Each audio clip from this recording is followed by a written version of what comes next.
The time now is 9 minutes after the hour.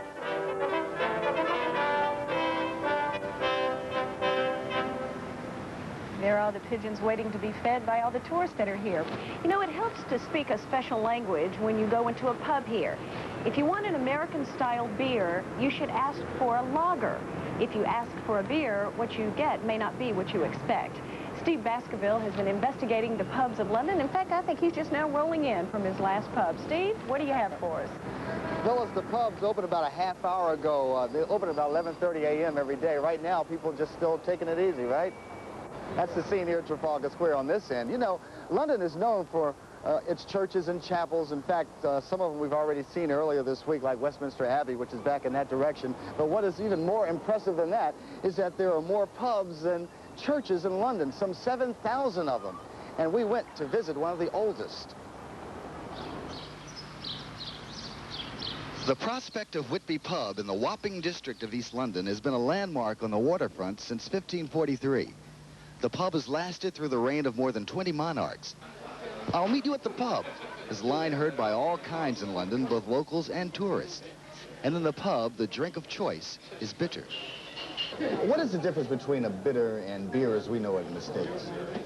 Well, that bitter, that is a traditionally brewed bitter. It's got no gas in it, and it comes straight from the keg. After a day's labor, there's no more popular spot than the bar of the local pub. A couple of pints to put the day into perspective. A place to meet an old friend or strike up a new acquaintance. As Dr. Johnson once said, there is nothing which has yet been contrived by man by which so much happiness is produced as by a good tavern or inn.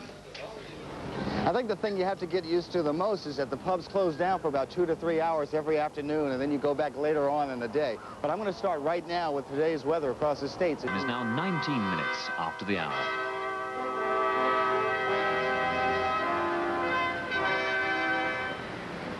Every American dreams of running into a member of the royal family on a visit to England. It's pretty unlikely, however. But just because you can't see the Queen doesn't mean you can't shop where the Queen shops. How's that for a crowning touch? They hold a formal document which names them as a supplier of goods and services to the royal family. Today, 4 members of the royal family can grant a royal warrant. The Queen, of course, the Duke of Edinburgh, the Queen Mother, and the Prince of Wales. It's not easy to get a royal warrant. You must have supplied goods and services to the royal family for 3 consecutive years. Then you apply to the Lord Chamberlain's office, and you must abide by strict rules, 60 to be exact, set out by the Royal Warrant Holders Association. Now, this whole business may seem a little unnecessary to you, but picture the royal family. When they're caught in a storm, they can't just pop out and buy an umbrella. Fortunately, they can just ring up Swain, Adney, and Briggs, suppliers to Her Majesty of umbrellas. The royal family seems to spend a lot more time on horses than most people, so naturally a good bootmaker is important. John Law boots are said to last forever, and at more than 700 pounds a pair, they ought to. Or take entertaining. You invite a few people over to the palace, and what do you serve? Fortnum and Mason's may be called the Queen's grocer, but the Queen never actually sets foot in here. Or in Christopher and Company, which might be called upon to supply the wine. And like all the merchants who hold the royal warrant, the Queen's butcher prides himself on serving exactly the same quality food to commoners as to the royals. It's in their wardrobes that members of the royal family really express their own individuality. While Queen Elizabeth and the Queen Mother agree that Florence is a lovely place to buy perfume and soap, Prince Philip and Prince Charles disagree on sartorial matters. Prince Charles patronizes Turnbull and Asser for his handmade shirts. So did Winston Churchill. His father, the Duke of Edinburgh, always nattily turned out, prefers Ashley and Blake. Of course, merchants who display the royal warrant run into very special problems, as Hardy Amies, the Queen's dress designer, confided to us. There are times when, from the waving the arm, something goes in the sleeve, and we have put sleeves back into favorite outfits. The real question for warrant watchers is, what will happen when and if the Princess of Wales is ever given the right to grant her own warrant? Diana's love for clothes is well known. In the past, she's patronized the more forward-looking British designers. And the story is that though Diana had never been a hat lover, John Boyd's won her over. The princess is also a great shopper for her children. She bought the blue snowsuit Prince William wore on his first public outing at Bimbo's, a designer store for children, where party dresses can cost £500. Prince Harry hasn't made his taste known yet, but merchants like dragons are ready. Warrant holders say very little about their famous clients, but Hardy Amy's gave us a glimpse of what life is like for someone who displays the coat of arms. Is she an easy client to please? I don't know. We never do anything other than please her because that's our duty to do so. So I suppose it's easy. No, it isn't easy. But it's not difficult either. It's just the way it has to be. She has to be pleased. Well, there's some other problems Hardy Amy's faces in the line of royal duty. For example, Queen Elizabeth can't wear big hats for two good reasons. They blow off in the wind, ruining the royal image. And since this is a traveling queen, big hats are difficult to pack. And we'll be back after this. Stay with us.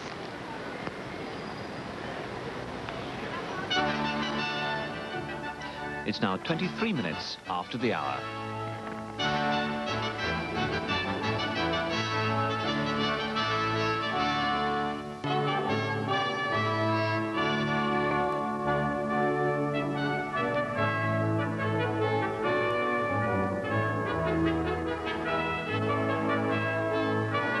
The time is now 25 minutes past the hour.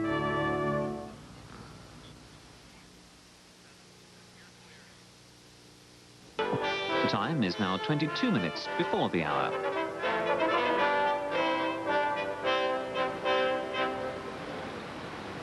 Buckingham Palace, the flag's up, the royal standard flag to be exact. That means the Queen is in.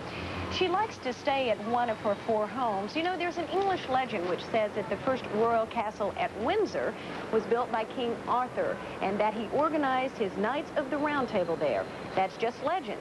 But the truth about Windsor Castle is just as interesting as the legend. For one thing, it is one of the 4 places that Queen Elizabeth calls home. It's very close to Buckingham Palace. She goes there frequently. Steve Baskerville visited Windsor about 20 miles west of here. But right now, he's up top there on the Canada House. Hello, Steve. Hey, can Tell you us see about me? the castle. I sure do see you. You know, the thing about being around Trafalgar Square, Phyllis, you don't necessarily have to be all the way up here, but anywhere around the squares you take a look. This is probably where people stop, especially tourists. They take a deep breath, and they try to figure out what they're going to do next. And you really don't have to stay in the middle of everything, all that hustle and bustle, you see. You can go 21 miles away to a place that kings and queens have visited for centuries. One of England's most popular tourist sites is the royal residence at Windsor Castle. When the Queen and her family want to get out of London, this is where they head. It is the largest inhabited castle in the world. The site and surrounding park comprise over 1,800 acres. It was begun by William the Conqueror around 1070 and was altered and added to by 8 other English monarchs. The royal guard in traditional garb is always present, marching in and about the castle.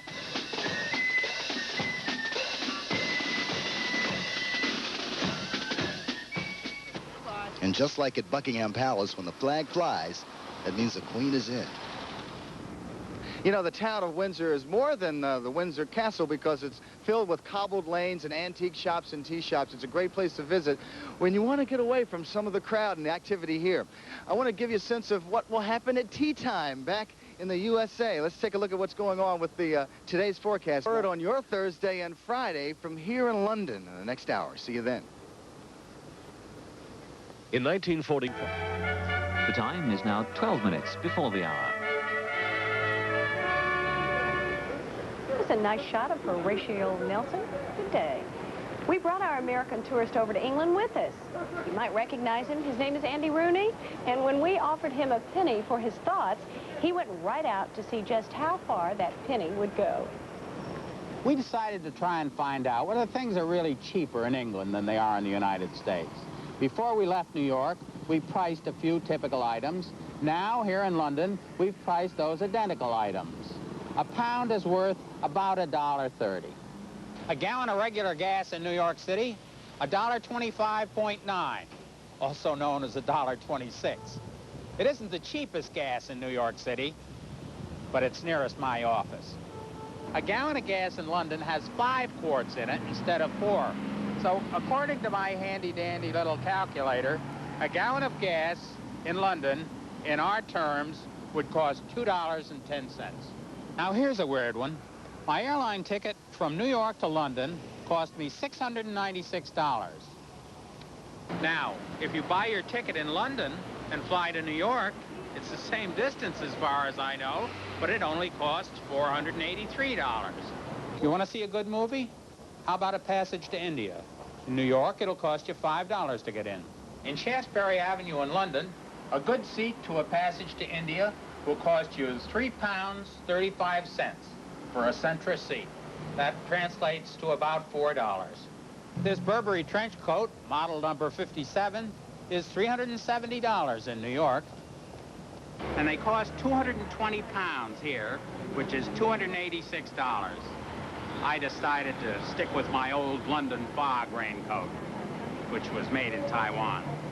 In New York City, a local phone call costs a quarter. Hello, White House? Get me the president. In London, a local telephone call is 10 pence, one of these big ones, which is exactly 13 cents. Hello, is this the Palace? Yeah, what's playing tonight? How much is that? $2.20. $2.20, wow. And how much is that? It's £1, please. £1, that's $1.30. There you are. Thank you very much. What kind is this? It's hazelnut. We just picked up a bag of groceries at a supermarket in New York City. A quart of milk, 73 cents. A few days later, we went to a supermarket on Bayswater Road in London. A quart of milk, 34 pence, 44 cents.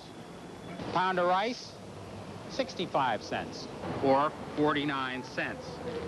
A dozen eggs, $1.09, $1.63. This is a dessert made in England, birds. Here it costs $1.19, which is 40 cents. 100 Lipton tea bags, $2.79. 100 Twinings tea bags, about $1.40.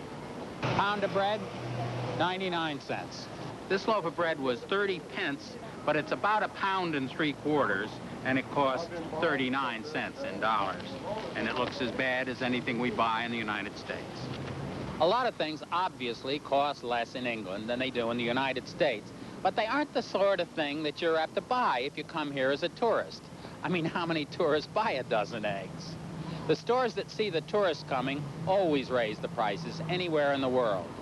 England's a wonderful place to come to for an American, but if you come here, you're apt to leave with about as much money as if you'd gone to Las Vegas. Hotel rooms are not one of the cheap things in London. I'm going downstairs and pay my bill now. I've been here 7 nights, $134 a night. I took the soap, though.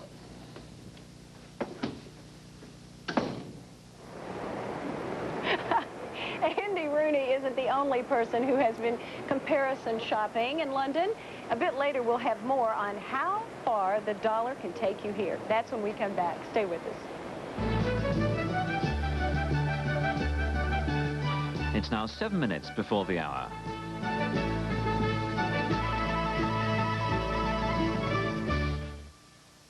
Time is now 5 minutes before the hour. In our next half hour, we'll talk about why the British theater is doing so well. Tom Stoppard, Tom Conti, and Andrew Llyod Webber will join us. Yesterday about this time, you heard Vera Lynn sing. She was wonderful. Well, today we'll meet Anne Shelton and listen to some of her music, which the British remember so well from the war years. But right now, let's go to Bill. We've been telling you about our observations of the people here in England, but with more and more Americans visiting Britain, we thought it might be interesting to find out what the English think of us. And we found plenty of folks happy to oblige. Am I allowed to be honest? Good. I would say loud. Check trousers, loud jacket, full wallets. Well, I think they still try to go around the world on $1 a day, you know? Americans, well, they're always lost. Usually got blue hair and they're dripping with cameras, you know? And they're loud and they keep saying, isn't it incredible? It's our language, but by God, what you've done to it, I don't know. who make verbs out of nouns and nouns out of verbs. You know what I mean? They won't eat grapes with pips. Every time they buy fruit, they ask if it has to be washed. Where's the tap? And things like that. Yeah, the Americans have their shoes shined the same as English people go and have a cup of tea. Oh no, they're all right, you know, they're happy and all that, but they're just a bit thick. Is that how you feel about it? A first sampling, though. We'll bring you some more thoughts on the way they see us a little bit later on the show. The morning news continues after this. Stay with us.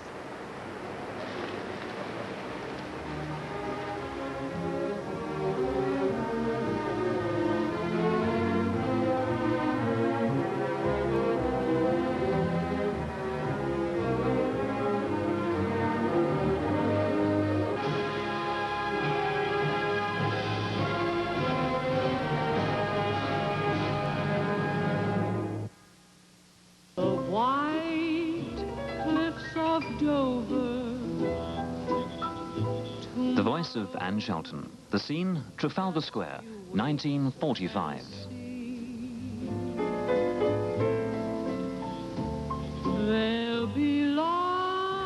Good morning. This is the CBS Morning News with Phyllis George reporting live from Trafalgar Square in London on Thursday, May the 9th, 1985.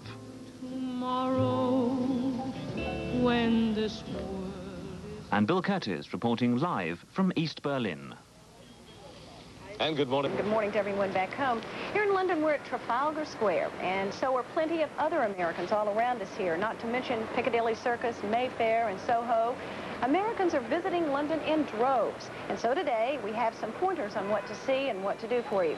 Just ahead, a look at British theater. You'll be hearing from actor Tom Conti, playwright Tom Stoppard, and Andrew Llyod Webber, the noted British composer who has given us musicals like Cats and Evita, and now Starlight Express here that's coming to America very soon. But our first stop takes us back to New York, where Bob Schieffer has the news.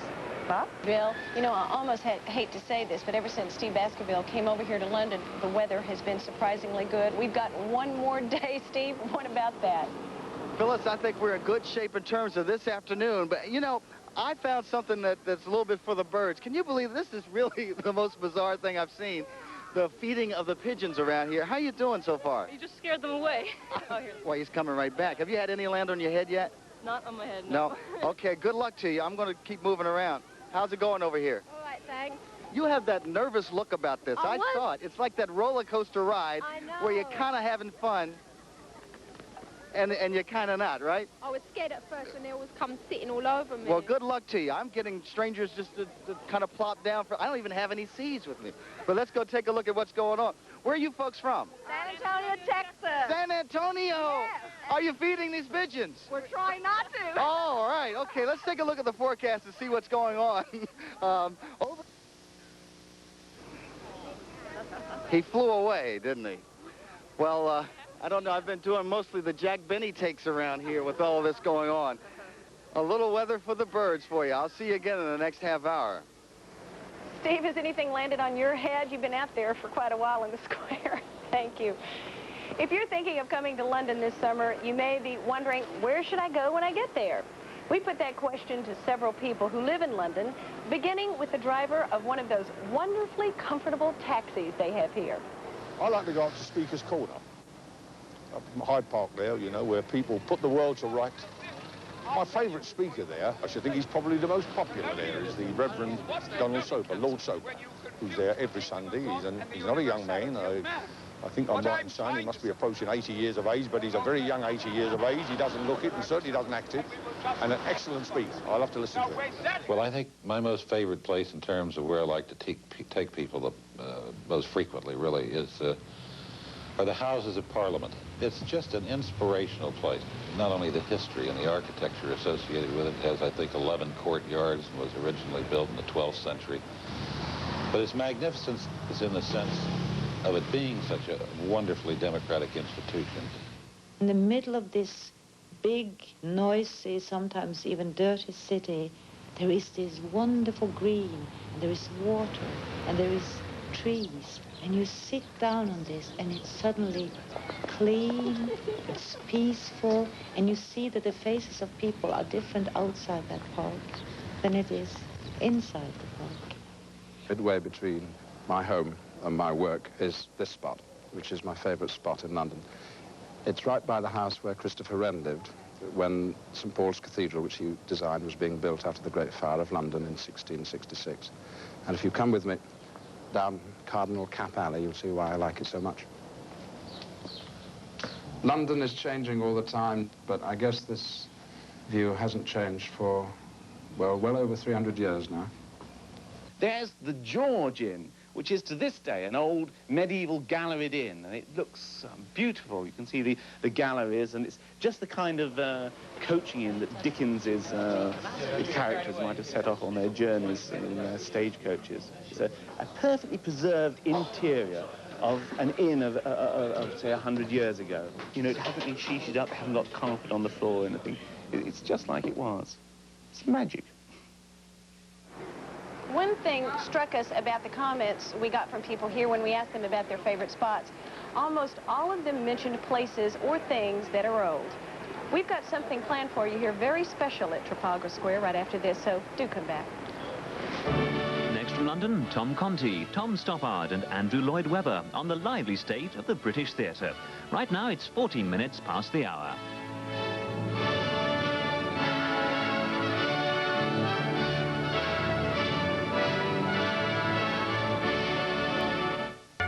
The time now is 17 minutes past the hour. One of the pleasures of visiting London is going to the theater. And one of the pleasures of going to the theater here is that it's so cheap. A good seat on Broadway could cost $50. Here, the top price is rarely more than $15. And if you're on a really tight budget, you can get a standing room ticket here for just about $2.50. The lower ticket prices here are mainly the result of lower labor costs. And because a night at the theater is so easy to afford, there are 45 plays running here, almost twice as many as in New York. Joining us today to talk about theater on both sides of the Atlantic are three of the top figures on the British stage. Playwright Tom Stoppard, Tom Conti, who has acted in both England and America, and Andrew Llyod Webber. He has a new musical piece called Requiem. And his very popular Starlight Express is expected in the United States in the fall. Good day to all of you. Hello. Good to have you here. Some are referring to this period now as the golden age of British theater. Do you think that's true? No, it's always a golden age, isn't it, really? I mean, it's just a golden age, yes, and there are occasional tarnished moments, but the gold lies beneath it all. It depends on the writers, really. It's up to the writers to keep it golden. Well, he has done a brilliant job, hasn't he, Tom? Yes, absolutely. Why are so many plays here now, and why are so many of them brought here first and then to America? We just have strong cards and weaker cards. You said there were twice as many plays here. There's probably 3 times as many musicals on Broadway as there are in London. There's a kind of regenerative thing where the thing feeds itself. People think of London as a place where there's a lot of theatre, and you get used to the idea, and theatre then feeds the hunger which is then created by the theatre. Tom, you have The Real Thing on Broadway right now, and Andrew Llyod Webber, you've got Cats. Did you have to make any adjustments for the American audience when you brought it over? Well, Cats, not really so much in the writing, but in the physical production, because obviously it's a show that is very much about the environment it's in, and therefore, of course, change theatre, and you have to change the production a bit, but basically it's the same. You know, go ahead, Tom. The text altered very little, but we did a new production.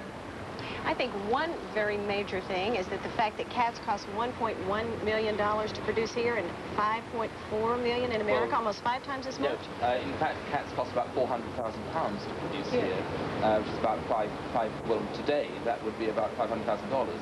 And of course it cost nearly, as you're right, but $4.5 million in New York. That is one of the great problems, because I fear you're wrong about the question of musicals in New York. There've only really been 5 musicals in New York this year, and successful ones. Well, no, 5 musicals at all. I fear they're not really any of them yet broken through, apart from one called Big River, which is very low.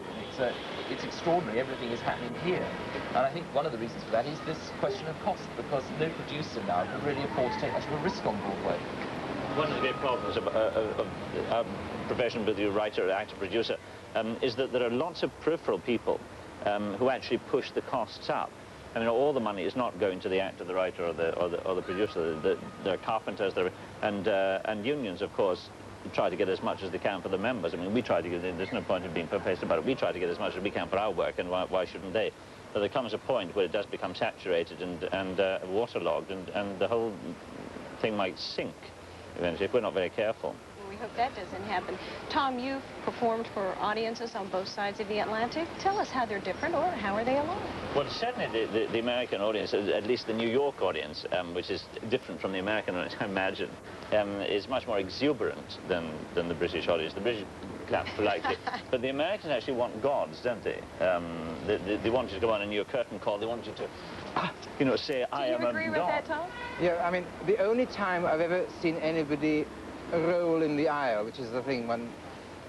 in New York, somebody actually did that as a play. I was fascinated. It was much nicer than the play. Was it Jesus Christ Superstar, maybe? I'm very happy to say it was in The Real Inspector Hound, but it may also... What's coming up for all three of you? I think that might be interesting for all your fans to know back in America. Tom? I haven't a clue. I don't know. Whose life is it anyway? By the way, we're so fantastic. Thank you very much. You were marvelous in that. Thank you. How about you, Tom Stoppard? I'm going to direct a play of mine, not a new play, a revival, this summer, and it's the first time I've done that. So I'm sort of beginning to regret the whole thing, but I'll go through with that. Andrew Llyod Webber? Well, I've got Song and Dance opening on Broadway in September, and Starlight Express coming after that. But I'm going to do some writing. I've got to write a piece between now and the summer, because every year I always announce that I'm going to do something, and then find that I have to do it. It's a good way of working. Yes.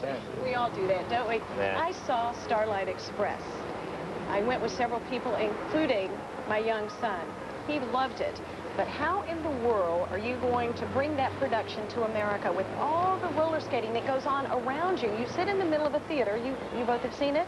I hope you've seen it. If not, I have seen it. Okay. Well, it's going to go into arenas. It's going to start playing and moving like a train each week. So it'll be in each city in America for a week, except for New York, where it'll probably be for a day. But you never can tell. That's what I think theatre certainly needs, that sort of circus aspect, as well as the hardcore writers like Tom. We need all these things to keep it bubbling. You say the circus aspect? Yes. When I start out, it's a sort of circus in a way. I mean, in the acrobatics are things happening all the time. It's not just people talking to each other or singing to each other. There's something else. That's right. Anyway, I don't want a theatre in which there's a kind of showbiz theatricality here and a kind of text literature theatre here. Yes. I like theatre where there's circus in the text and text in the circus. Absolutely. There's certainly a lot of circus in Starlight Express, and I know my little boy especially loved Rusty and Pearl. He was pulling for them the whole way, and that's good. Okay. Well, that's the one he's supposed to like. Okay. Those children always seem to choose the villains. Is that right? Well, then it worked. Thank you all. Tom Conti, good luck. Tom Stoppard, Andrew Llyod Webber. Thank you for being with us on this beautiful day. And we'll be back right after this. It's now 23 minutes after the hour.